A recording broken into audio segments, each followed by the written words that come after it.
Cool, I'm here with Travis from We the Kings. How's it going, man? It's fantastic. I woke up like 2 days ago, like deathly ill, and I'm just getting my voice back, sort of. It sounds hoarse, but I'll get through the show. The show must go on. Well, this is the third day of your UK tour. How's it been so far?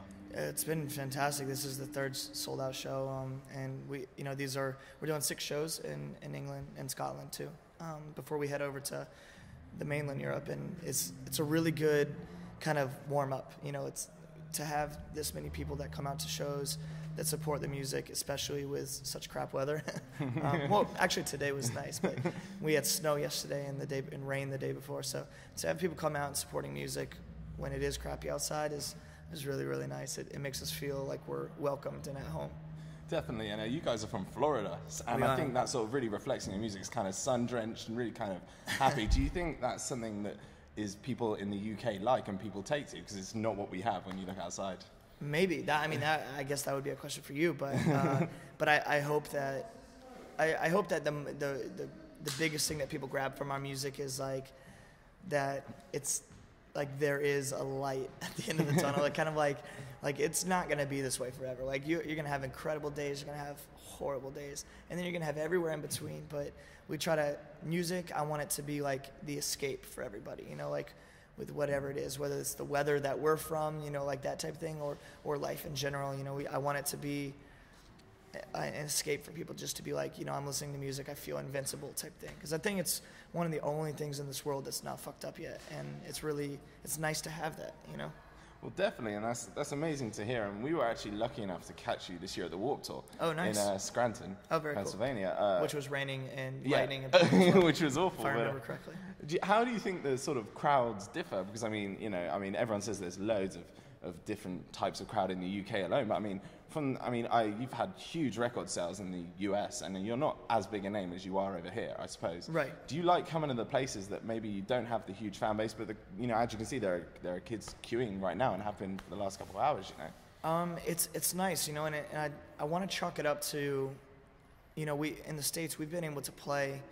If for example Scranton, Pennsylvania, where you saw us at Warped Tour, if they didn't see us at Warped Tour, they could see us 4 times that year in a city that's within a couple hours away. In the UK, it's tough. It's expensive for bands in the States to come over here and to get support bands to and all that thing to make a really good package. So had we had the opportunity to come over here 4 or 5 times, maybe we would have the same kind of name as far as success-wise in the UK as we do in the States. But it's nice to come over here, once or twice a year, because people are so excited. Like the reason they're here so early and ready and queuing up already is because like we might not ever come back. I hope we do, but circumstances happen with bands these days that it's just really, really difficult. So I think that's the biggest difference when kind of playing overseas, anywhere you go, is you don't get to play that often. But when people come, we'll play a smaller venue knowing that we'll be able to sell it out versus trying to fill a room that we could easily fill in the States and just having like half filled. Be weird. So. Well, yeah, and one thing I think your band's been really strong at is you've really sort of gone onto the internet, which is sort of the universal platform, particularly for the sort of music you do. Absolutely. You've had 2 million hits on your latest single, Fridays Forever. You've got over 1 million likes on Facebook. Is that something that you guys? How do you think the record industry has changed? Do you think it's for the better, or do you think it's for the worse? It's tough. It's definitely declined within the past decade, but it's weird with the internet being so popular. You have less bands that are making it to like that. For example, I'll use the band Coldplay, for example. Like Coldplay is massive everywhere in the world. They could play arenas everywhere.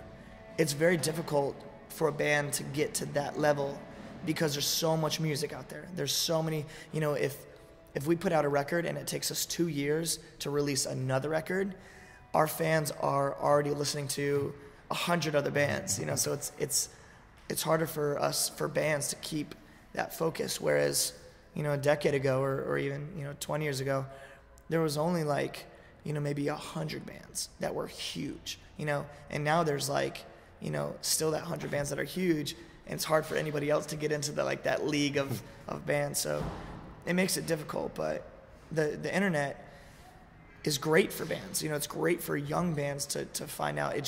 it helps a lot of bands and it hurts a lot of bands, and it's whatever side you're on. I particularly like it because it helps. You know, I can go on Twitter right now and tweet a fan from Japan and say like, hey, I'm glad you like our music, thank you so much. Versus in the olden days, you couldn't do that. You'd have to go to Japan and say like, hey, thank you. So it's nice for that. Cool. And I mean, you know, you've toured with a whole bunch of great bands. You toured with Simple Plan, You Me at Six. Are there any bands left that you want to tour with that you haven't yet? I would love to tour with Foo Fighters. I think that would be dope. And I would just watch them every night, just jaw drop, just like, it's amazing. Coldplay obviously would be incredible. I know I have really high dreams.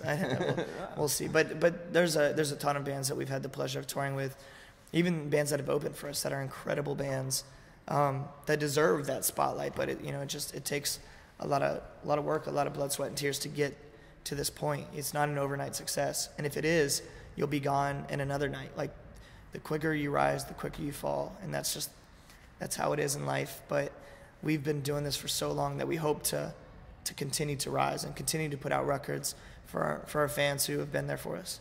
Definitely. And are there any new bands you've seen coming up on the scene? 'Cause it's such a strong scene, and I mean, your genre of music has always been there in my life, certainly. Are there other bands that are coming up that you've seen and thought, wow, this band are going to do it, and you've wanted to take on tour with you? There's this kid that's really talented, and I think he'll be huge one day. His name is Justin Bieber. One day. No, I mean, there's a ton of bands that give us demos and stuff, but they never write their name on them. And there's been a couple that have been really, really great songs and great music, and I want to reach out, but there's no information. So I'm just like, okay, I to the person that wrote a song about this, you're awesome. But it's oversaturated with music right now, which is great because I was a kid coming from music. I'm just like everybody else. So it's really difficult for, like, if you wanted to go find a new band, you could go and look, and you would say like, okay, I want to listen to a rock band that has an indie alternative flair. And then you could plug that into the computer, and it would give you a million different results, and you'd be like, I don't even know what to do. Like, I don't even know which one to click on because it's just so much music. So it's really difficult to find new bands that you can devote your life to. It's not difficult to find new bands, just the ones that you want to really, like, support, cool. Other than the ones that you see on tour. So, like, for example, we brought Blitz Kids and Natives on the road with us, and they're awesome. They're incredible dudes, and they have great music. And so hopefully our fans that are coming to the shows will see that, and then they'll go to their next show. And then the bands that they bring to open for them, their fans will support them, and it's just this vicious cycle. It's like dominoes.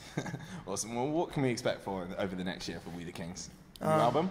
The day we left to fly to London, we finished our record, our fourth record, and it's 11 songs. It'll probably be like 14. We have some bonus tracks, and it is my hands down favorite record. It was my favorite record to write. I was single while writing it, so I wasn't stuck to just writing about relationship songs, and there's a lot of stuff about, like, family and friends and places and experiences that are really cool on this record, and I think it's really going to surprise people. I think people are going to, like, give We the Kings another look. You know, once you put out multiple records, people are just like, I know exactly what they're going to put out, and I don't think that you're going to be able to do that on this record. I think it's going to take a lot of people by surprise, and I almost want to say that it's almost got, like, an English sound to it, like, and I mean that as far as, like one of my favorite bands is Two Door Cinema Club. I think they're awesome.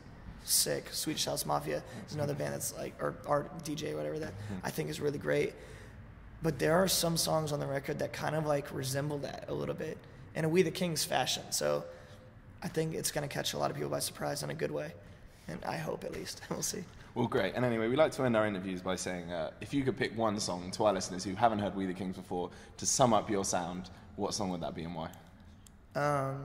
It would be on the new record. It'll be called Find You There. But since that's not out, I mean, the song that gave us everything, that put me on this couch today, is Check Yes Juliet, which was our very first single. Since then, we've had 5 singles that have gone to radio and charted in the States and had platinum success, like huge, incredible success that we never imagined.